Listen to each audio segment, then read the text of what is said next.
Good morning, students. In the last class, we have started a topic that is Owners Fund, in which we have studied what is Owners Fund and what are the main features of the Owners Fund. Next, what we have studied that what is Borrowed Fund and the features of the Borrowed Fund capital.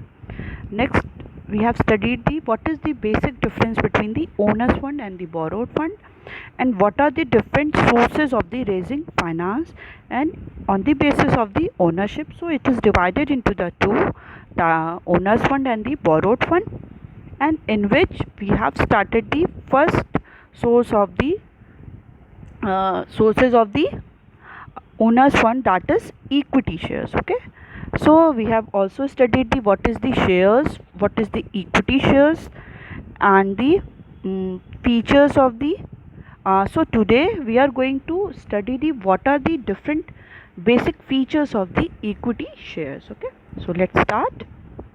So first one is primary risk bearer. The equity shareholder are the primary risk bearer of the company. In case the company suffers losses, then equity shareholder have to bear the loss. The due payment is given to the creditors before paying the equity shareholder. Next is a claim over residual income. The equity shareholder have claim over the leftover the income of the company only. They get share in the income left after satisfying the claims of all the creditors, outsiders, and preference shareholders. Next is basis for loans. Equity shareholder is the basis on which loan can be raised. The amount of equity share capital adds to the creditability of the company. The amount of equity shares capital increases the confidence of the creditors. Okay, so first we should know that is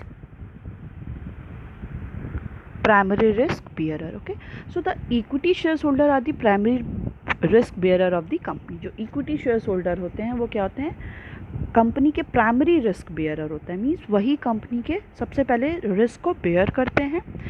in case the company suffers losses, then equity shares have to bear the loss. Okay, अगर company क्या है, company loss को सफ़र कर रही है, in that case जो भी equity shares holder हैं वो लॉस को बेयर करेंगे. The due payment is given to the creditors before the paying the equity shares holder. जो भी ड्यू पेमेंट है, मतलब जिसका भी पेमेंट अभी करना है, तो सबसे पहले जो भी क्रेडिटर्स हैं जिनसे मनी को क्रेडिट किया गया है, लोन लिया गया है, उन पे क्या करेंगे, उनसे हम सबसे पहला पेमेंट करेंगे before the paying the equity shares holder. Equity shares holder को देने से पहले जो सारे क्रेडिटर्स हैं उनका पेमेंट हम क्या करेंगे, पहले करेंगे. Okay, next one is claims over the residual income. Okay, so equity shares holder have claim over the left over income of the company only. तो इक्विटी शेयर्स होल्डर क्या कर सकते हैं, बस जो कंपनी में इनकम लेफ्ट ओवर है, बची हुई है, बस वो उसी पे क्या कर सकते हैं, क्लेम कर सकते हैं. They get share in the income left after the satisfying the claim of the all the creditors, outsiders and preference shares holder. Okay, वो जो भी इनकम रेसिडुअल है जो लेफ्ट है कंपनी में, वो उस पर क्लेम तभी कर सकते हैं जब सारे का क्लेम, मतलब उसमें कौन, क्रेडिटर्स, आउटसाइडर और प्रेफरेंस शेयर्स होल्डर को जो भी उनका अमाउंट है, जो भी इनकम है, उनको पेड करने के बाद ही जो इनकम लेफ्ट ओवर है वो किसको दी जाएगी, इक्विटी शेयर्स होल्डर को. ओके, सो इक्विटी शेयर्स को जो भी पेमेंट मिलेगा वो सारे जितने भी आपके एजेंट्स हैं उनके बाद ही मिलेगी. Okay, now the next one is basis for loans. So equity shares holder is the basis on which loan can be raised. Okay, equity shares capital के ही थ्रू कंपनी क्या करती है, अपने लोन को रेज करती है. ओके, मीन्स कहीं से वो लोन बोरो करती है. The amount of equity shares, equity share capital adds to the creditability of the company. Okay, so जितना ज़्यादा इक्विटी शेयर कैपिटल है किसी भी कंपनी में, वो क्या करता है, एक गुडविल क्रिएट करता है कि किसी भी इंडिविजुअल और किसी भी कंपनी का, कि अगर इक्विटी शेयर्स किसी भी कंपनी में बहुत ज़्यादा हैं शेयर्स, तो इन दैट केस क्या होगा कि उस कंपनी की क्या है, गुडविल बहुत ज़्यादा अच्छा है. तो जो भी इन्वेस्टर्स हैं एज वेल एज जो क्रेडिटर्स हैं, बैंक है, वो उनको ईजिली क्या कर पाएगी, लोन भी दे देगी। Okay, so the amount of the equity shares holder capital increases the confidence of the creditor. Okay, जो इक्विटी शेयर्स का कैपिटल का जो अमाउंट होगा वो क्या होगा, एक क्रेडिटर का एक कॉन्फिडेंस इंक्रीज करेगी और वो ईजिली क्या करेगा, उसको लोन भी दे देगा इक्विटी शेयर्स होल्डर को। Okay, next one is control. Equity shareholder have control over the activities of the company. The company shareholder have voting rights. The equity shareholder cast vote to select the board of director who control and manage the affairs of the company. Okay, so equity shareholder जो होते हैं वो क्या करते हैं, पूरी company की activities को कंट्रोल करते हैं। जो भी एक्टिविटीज़ कंपनी में हो रही है, production, management, human resource development, so जो भी एक्टिविटीज़ हो रही है वो सारे को कंट्रोल कौन करता है, इक्विटी शेयर्स होल्डर करते हैं। And equity shares have voting rights. Voting मतलब अगर उनको कंपनी में वोट करना है किसी भी पोस्ट के लिए, बोर्ड ऑफ डायरेक्टर्स के लिए, किसी भी इंडिविजुअल के लिए कि किसको हेड बनाया जाए, तो उनके पास क्या होती है, वोटिंग राइट्स भी होती है। The equity shares holder cast vote to select the board of the director. Okay, और जो इक्विटी शेयर्स होल्डर होते हैं वो क्या करते हैं, वोट करते हैं कंपनी के बोर्ड ऑफ डायरेक्टर को सेलेक्ट करने के लिए। Who control and manage the affairs of the company, जो कंपनी के जितने भी कंट्रोल भी करते हैं एज वेल एज जितना भी मैनेजमेंट है कंपनी का, उसको क्या करता है, वो रेगुलेट भी करते हैं। ओके, सो जो इक्विटी शेयर्स होल्डर है उनका वेरी इंपॉर्टेंट रोल प्ले करते हैं वो किसी भी कंपनी में। Next is higher profit.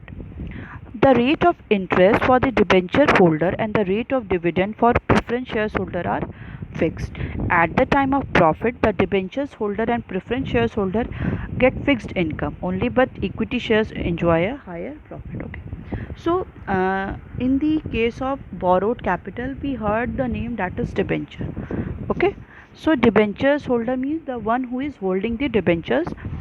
So, जो भी डिबेंचर्स होल्डर्स होते हैं, जो डिबेंचर को लिए हैं, उनको क्या होता है, वो रेट ऑफ इंटरेस्ट मिलता है फॉर दी डिबेंचर्स होल्डर, जिन्होंने लोन प्रोवाइड किया। ओके, सो उनको क्या मिलता है, रेट ऑफ इंटरेस्ट। और रेट ऑफ डिविडेंड मिलता है किसको, प्रेफरेंस शेयर्स होल्डर को। Okay, we have study the share are of two types, equity shares holder and the preference shares holder. तो जो भी इनका रेट ऑफ इंटरेस्ट है और जो भी डिविडेंड मिलेगा किसी भी प्रेफरेंस शेयर्स होल्डर को, वो स्टार्टिंग में ही डिसाइड हो जाएगा। और वो स्टार्टिंग में जो डिसाइड होगा वो क्या होगा, फिक्स्ड अमाउंट में होगा। मींस अगर उन्होंने बता दिया कि अगर 5,000 या 10,000 जो भी उतना उनको मिलना है, तो कंपनी का चाहे जितना प्रॉफिट हो वो हमेशा ही उतना ही मिलेगा।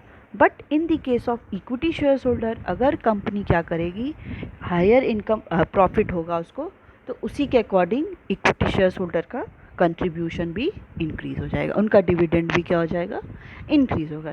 तो it is totally depend upon the profit of the company. अब अगर प्रॉफिट कंपनी का इंक्रीज़ होगा तो उनका भी प्रॉफिट, उनका भी डिविडेंड इक्विटी शेयर्स होल्डर का इंक्रीज़ होगा। But in the case of preference shares holder as well as debentures holder, तो उनका जो अमाउंट उनको मिलना है वो क्या होगा, हमेशा ही फिक्स्ड होगा, भले कंपनी को चाहे जितना भी प्रॉफिट हो जाए। Okay, now the next one is preemptive right. The equity shares holder are given preemptive right by the provision of the Companies Act. According to this right, whenever a company is planning to issue new equity shares, it must offer the shares to the existing shareholder first. Okay, it is the preemptive right provision is given to the all the equity shares holder. ये जो right होती है क्या होती है अभी बताते हैं। इक्विटी शेयर्स होल्डर को क्या है कि कंपनीज एक्ट के अकॉर्डिंग उनको ये राइट मिली है।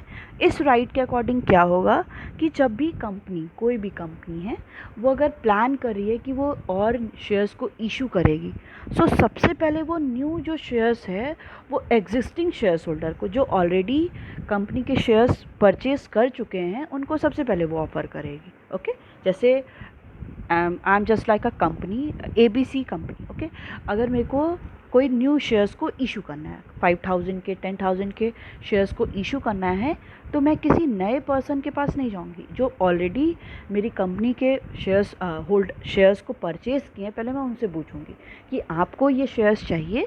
अगर वो बोलेंगे नहीं, तो फिर मैं क्या कहूँगी, नॉर्मल पब्लिक और अदर इक्विटी मतलब अदर जो भी पब्लिक है उन पे क्या करूँगी, उनको ऑफ़र करूँगी। Okay, so if existing shares holder refuse to buy the new issue, then only company shall offer these shares to the general public. Okay, जब एग्जिस्टिंग इक्विटी शेयर्स होल्डर क्या करेंगे, रिफ्यूज़ कर देंगे कि उन्हें ये शेयर्स नहीं चाहिए, तो क्या करेगी कंपनी, डायरेक्टली जाएगी जनरल पब्लिक के पास। ओके, जनरल पब्लिक के पास जाएगी और उनको क्या करेगी, ऑफर करेगी। This right protect the controlling right of the equity shares holder. Okay, इससे क्या होगा, जो भी राइट है किसी भी कंपनी का और द इक्विटी शेयर्स होल्डर का पूरा एक राइट क्या होगा, उनको जो भी राइट मिला है कंट्रोल करने का, प्रॉफिट का, ये सारा उसका क्या हो जाएगा, इक्विटी शेयर्स होल्डर का प्रोटेक्टेड रहेगा। ओके, उनको किसी भी एक लॉस की और किसी भी टाइप की फियर की कोई ऐसा नहीं है कि उनके कोई भी राइट्स को ले लेगा, नहीं। इसलिए क्या है, इनके जो भी राइट्स हैं इक्विटी शेयर्स होल्डर के, they all are protected. Okay, now the next one is, what are the different merit and the advantages of the shares holder? Okay, from a company's point of view, there are several merit of the issuing equity shares to raise long term finance. Okay, so company's point of view की बात करते हैं। so इसमें क्या है, बहुत सारे merits हैं to issue new equity shares. New equity shares को इशू करने के लिए बहुत सारे मेरिट्स हैं basically for the long term finance. Means जो पीरियड है फाइनेंस का वो क्या है, मोर देन 5 years का है। सो permanent, first one is permanent capital. So equity shareholder provide the permanent fund of the company. There is no fixed commitment to return the money or pay a fixed rate of dividend. Okay. So equity shareholder को क्या है, provide क्या है, उनको permanent fund of a company, उनको क्या मिलता है, परमानेंट जो भी फंड है वो है। As well as there is no fixed commitment to return the money और to pay a fixed rate of dividend. Okay, और कोई भी ऐसा कोई कमिटमेंट भी नहीं है कि उनको उस अमाउंट को क्या करना है, वापस रिटर्न कर देना है और उस पर कोई रेट ऑफ डिविडेंड भी पे करना है। ओके, वो जो फंड होता है वो क्या है, वो परमानेंट फंड है किसी भी कंपनी का, और उसमें कोई भी ऐसा कमिटमेंट नहीं है कि वो मनी उनको क्या करना है, रिटर्न करना है। Okay, next one is no charge on the fixed asset. For issue of the equity shares, a company is not required to mortgage its assets. Okay, so अगर कंपनी को क्या करना है, इक्विटी शेयर्स को issue करना है, तो company को कोई रिक्वायर्ड नहीं है कि वो अपने असेट्स को मॉर्गेज करे। मॉर्गेज मीन्स गिरवी रखना। Okay, so the asset remain free from the borrowings loan. Okay, अगर उसको बोरो करना है लोन, तो वो उसको फिक्स असेट को क्या करेंगे, मॉर्गेज नहीं करेंगे। They all are protected. Okay, so the next one is high credit standing. So the amount of equity shares in the capital structure determines the credit worthiness of a company. A company with more equity share capital enjoys higher credit worthiness. Okay, so amount of equity shares in the company capital structure, अगर किसी भी company में कितना equity shares है, okay, ये क्या determine करता है कि कंपनी की क्रेडिट वर्दीनेस की, कंपनी का क्रेडिट का स्टेटस कैसा है। Okay, so a company with more equity shares enjoy higher creditworthiness. किसी भी कंपनी का ज़्यादा इक्विटी शेयर्स होगा, मतलब उस कंपनी की गुडविल और क्रेडिट स्टेटस क्या है, बहुत ज़्यादा अच्छा है। Okay, next is huge funds. By issue of the equity shares, a company can raise huge amount of funds because the denomination of the equity share is very small. People from all income group can invest in equity shares capital, so a company can mobilize huge fund from investors belonging to different income group. Okay, so by issuing the equity shares, a company can raise huge amount of fund. Okay, जब company क्या करती है, अपने shares को issue करती है, okay, different general public को अगर वो इशू करती है, उसके थ्रू अपनी कंपनी का फंड को इंक्रीज़ कर देती है। मींस अगर मेरा कोई कंपनी है, मैंने कुछ शेयर्स को इशू कर दिया 10,000, तो इशू करने के बाद लोग क्या करेंगे, उसको परचेस करेंगे, तो अमाउंट क्या होगा, वो मेरे पास ही आएगा। सो जब कंपनी क्या करती है, equity shares holder equity shares को इशू करती है, तो कंपनी के पास ह्यूज अमाउंट ऑफ फंड आ जाता है, because the denomination of the equity share is very small. A denomination means a face value of coin, notes, postage. Okay, आप देखे होंगे कॉइन। ओके, कॉइन पे क्या होता है, 1 रुपीज़ कॉइन होगा, उस पर होता है 5 रुपीज़। तो this is called the denomination, means the face value of the coin, कि उस कॉइन की क्या वैल्यू। 2 टाइप की वैल्यू होती है, face value as well as intrinsic value. Face value क्या होती है कि इस पर कितना मनी मेंशन्ड है। इंट्रिंसिक वैल्यू मीन्स कि ये जो कॉइन है वो कितने का बना है। मीन्स अगर 5 रुपीज़ का हम कॉइन लेते हैं, ठीक है, उस पर रुपीज़ तो लिखा है 5 रुपीज़। ओके, तो वो उसकी क्या हो गई, face value. It is called the denomination. But when we talk about the intrinsic value, तो वो 5 रुपीज़ में हम लोग कुछ मेटल्स यूज़ किए होंगे, तो वो कितने का वो बना है coin, it is called the intrinsic value. So denomination क्या होता है, इसकी फेस वैल्यू। ओके, सो जो भी इक्विटी शेयर्स होते हैं उनका जो डिनोमिनेशन होता है, मीन्स जो शेयर्स हैं वो क्या होते हैं, बहुत स्मॉल वैल्यू के होते हैं, मीन्स 10 रुपीज़ 20 रुपीज़। सो ऐसे क्या होते हैं, शेयर्स होते हैं। So people from all income group can invest in the equity shares capital. Okay, अगर वो स्मॉल वैल्यू के होंगे, एट उनकी जो फेस वैल्यू होगी वो क्या होगी, स्मॉल होगी, तो हर एक इनकम ग्रुप के, मीन्स मीडियम इनकम ग्रुप के, लार्ज तो वो ले ही रहे हैं, हायर इनकम ग्रुप, तो मीडियम इनकम ग्रुप के भी क्या कर सकते हैं, और जो थोड़ा सा नॉन पुअर कंडीशन में है वो भी क्या कर सकते हैं, कंपनी के शेयर्स को परचेज कर सकते हैं। इसलिए जो वैल्यू होती है किसी भी शेयर्स की, उसको क्या करते हैं, बहुत ही मिनिमम रखा जाता है। So company can mobilise huge fund from investors belonging to different income group. Okay, so company क्या कर सकती है, in that case they mobilise the huge fund, large amount of fund from the investors to the different income group. Okay, so that they can mobilize the fund also. Okay, now there are some demerits or the disadvantages of the equity shares holder. Okay, equity shares, sorry, there are certain limitation of the equity share capital. First one is risk of fluctuating return, second is inflexibility, third is legal formalities, fourth one is issue depends on the market condition. Okay, so first one is equity shareholders sink and swim with the company. At the time of adversity, equity shareholders have to suffer loss and get no return or very low return. Inflexibility means cannot be returned. Equity shares is a permanent source of a capital. It cannot be returned even when it is lying idle. When there is no scope of expansion or the growth, then the equity share capital remains idle, but it cannot be returned during the lifetime of the company. Legal formalities: a company has to complete too many legal formalities and has to take many permission before issue of the equity shares to the general public. Fourth one is issue depends upon the market condition. The issue of the equity shares capital depend upon the market condition. Equity shares are risky securities, so these are demanded during boom period. During recession period, people hesitate to invest in equity share capital. Okay, so first one is risk of fluctuating return. Okay, so all the equity shares holders sink and swim with the company. Okay, वो company के साथ ही sink भी करते हैं और swim भी करते हैं। मीन्स जो भी उनकी एक्टिविटीज़ है वो कंपनी के अकॉर्डिंग ही होती है। अगर कंपनी प्रॉफिट अर्न कर रही है तो उनका प्रॉफिट भी होगा, अगर कंपनी लॉस अर्न कर रही है तो उनको सबसे ज़्यादा लॉस भी बेयर करना पड़ेगा। So it is the one of the biggest और the largest disadvantage with the equity shares. Okay, so at the time of adversity means when the company is facing the loss, equity shares holder have to suffer the loss.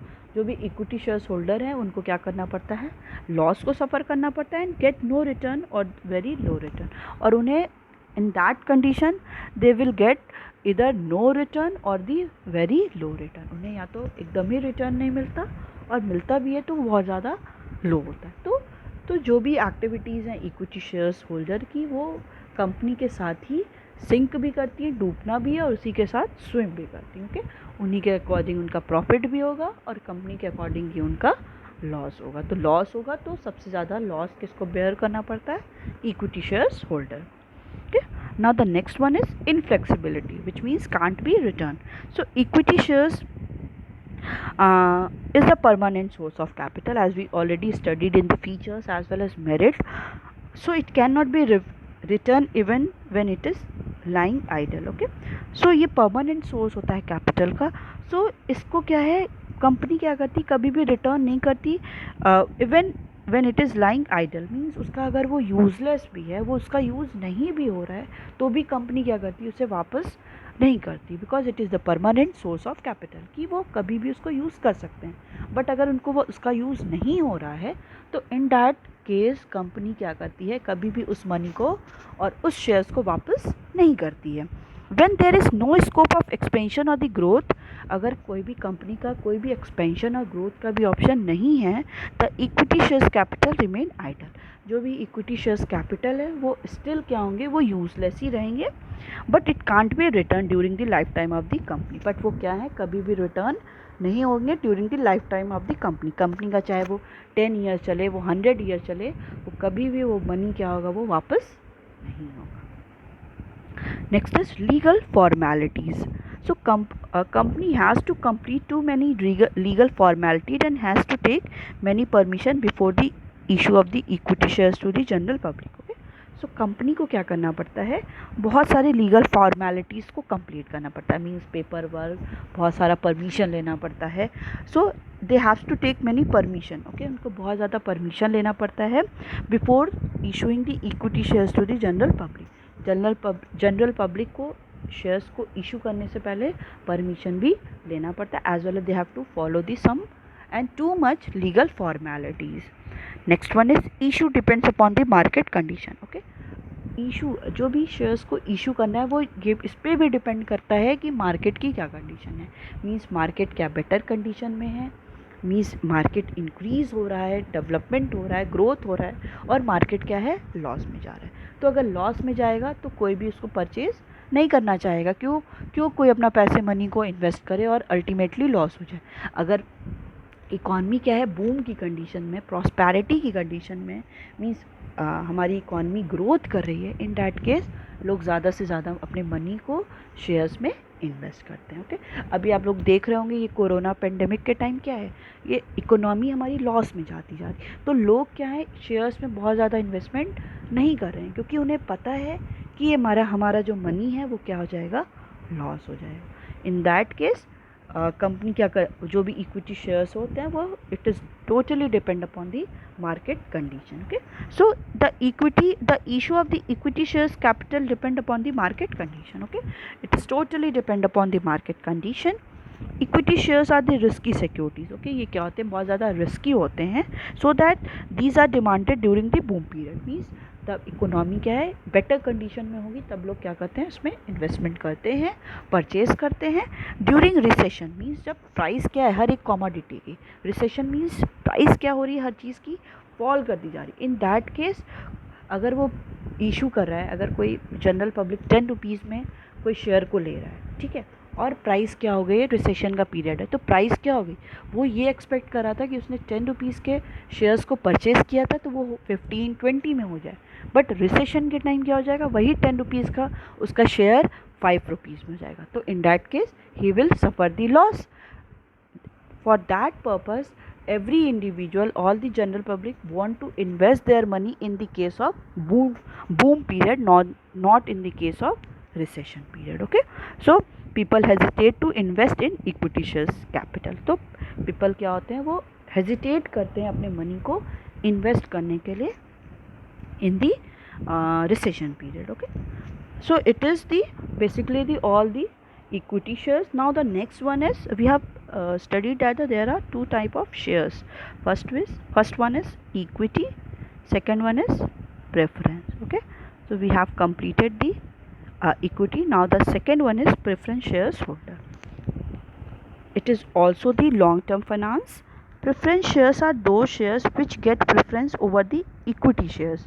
Okay, जो भी preference share holder होते हैं उनको क्या है, preference दिया जाता है over the equity shares. Means equity shares holder के पहले प्रेफरेंस शेयर्स होल्डर को प्रेफरेंस दिया जाता है इन रिस्पेक्ट टू किस रिस्पेक्ट में, the payment of dividend. Means जब भी पार्ट ऑफ प्रॉफिट पेमेंट किया जाता है तो सबसे पहले प्रेफरेंस शेयर्स होल्डर को किया जाता है, आफ्टर दैट प्रेफर किसको किया जाता है, equity shares holder. Next one is the repayment of the investment amount during the winding up. जब बिजनेस क्या होता है, वाइंडिंग अप की कंडीशन में होता है, क्लोज डाउन की कंडीशन में होता है, तो इन्वेस्टमेंट का मनी भी रीपेमेंट पहले किसको करना होता है, प्रेफरेंस शेयर्स होल्डर को। Okay, so in all case preference shares holder get the preference over the equity shares holder. Okay, हर एक कंडीशन बेसिकली, अगर डिविडेंड की बात होती है, payment of the dividend as well as repayment of the investment money, in both case preference shares holder get the preference over the equity shares holder. So first one is now the next one is what are the features of the preference shares. Preference shares के features क्या हैं? So the main feature of the preference shares holder are the fixed rate of dividend. Okay, so preference shares holder get a fixed rate of dividend before paying dividend to equity shares holder. तो company क्या करती है, जो भी preference shares holder हैं उनको rate of dividend means अगर company profit earn करती है तो उसका पार्ट ऑफ प्रॉफिट क्या है, ये शेयर्स होल्डर को पेड किया जाता है। तो प्रेफरेंस शेयर्स होल्डर को पहले प्रेफर किया जाता है as comparison to equity shares holder, और जो भी उनका अमाउंट है वो क्या होगा, वो स्टार्टिंग में ही डिसाइड हो जाएगा कि 6% लेंगे या 10% लेंगे। So it will not be change weather the company is incurring too much profit. Okay, company बहुत ज़्यादा प्रॉफिट भी इनकर करी है तो ये जो रेट है वो परमानेंट फिक्स्ड होगा, उसमें कोई भी चेंज नहीं होगा। Okay, next one is no security. Companies do not offer any security against the preference shares. The preference share capital is a part of the owner's fund capital. Next one is voting right. The preference shares holder do not get voting rights under the general condition. However, the preference shares holder get voting right if the dividends are not paid for 2 years or more. Next one is hybrid security. Preference shares are also called hybrid securities as these shares have the features of the equity shares as well as the features of the debentures. Like equity shares, preference shares get dividend only when company is earning profit, and like debentures, preference shares get a fixed rate of return. Okay, so no securities. Companies do not offer any security against the preference shares. Okay, company को कोई भी security offer करने की, there is no need to offer the any kind of securities against the preference shares. The preference shares capital is the part of the owners fund capital. ये क्या होता है, owners का फंड का एक part होता है। So in this case there is no need of any kind of security, as we already studied in the case of owners fund there is no need of any kind of security. Okay, so next one is voting right. The preference shares holder do not get the voting right. Okay, अभी हम लोगों ने equity shares holder में पढ़ा था कि equity shares holder को क्या होता है, they have right to vote as well as they have also elected the board of director, but in the case of preference shares holder they do not have any kind of voting right under the general condition. General condition में उन्हें normal condition में कोई भी voting right नहीं है. However the preference shares holder get voting right if the dividend are not paid for 2 years और more, और they have right to vote in that condition when the dividend, जब भी dividend क्या है paid नहीं होगा फॉर द 2 years और the मोर. जब कोई भी डिविडेंड 2 years और the more than 2 years dividend paid नहीं होगा, in that case they are able to give the vote and they have the voting rights. Okay, now the next one is hybrid security. Hybrid means a mixture or the combination. Okay, so preference shares are called the hybrid securities. Okay, so preference shares is also called the hybrid securities because it has the both feature, it has the combination as well as the features of the both. What is equity shares as well as the debentures. Okay, जो भी preference shares होते हैं उनको हम लोग hybrid securities भी बोलते हैं. क्यों? क्योंकि as these shares have the features of equity shares as well as features of debenture. इनके पास equity shares की भी features हैं as well as they have the features of the debentures also. So like equity shares, preference shares get dividend only. Okay, equity shares की तरह इन्हें क्या मिलता है, dividend मिलता है only when company is earning profit. जब profit earn करेगी, in that case they will get the dividend, and like debentures, preference shares, they get a fixed rate of return. Okay, और in for like the debentures holders, preference shares को क्या है, fix rate of return है. जो return मिलना है वो क्या है, वो फिक्स्ड है. और जो भी वो डिविडेंड पाएंगे तो वो कैसे है कि अगर कंपनी प्रॉफिट करेगी then he will get the any kind of dividend. Okay, so it is the it is the features of the preference share, advantages and the demerits of the preference share we will continue in the next class.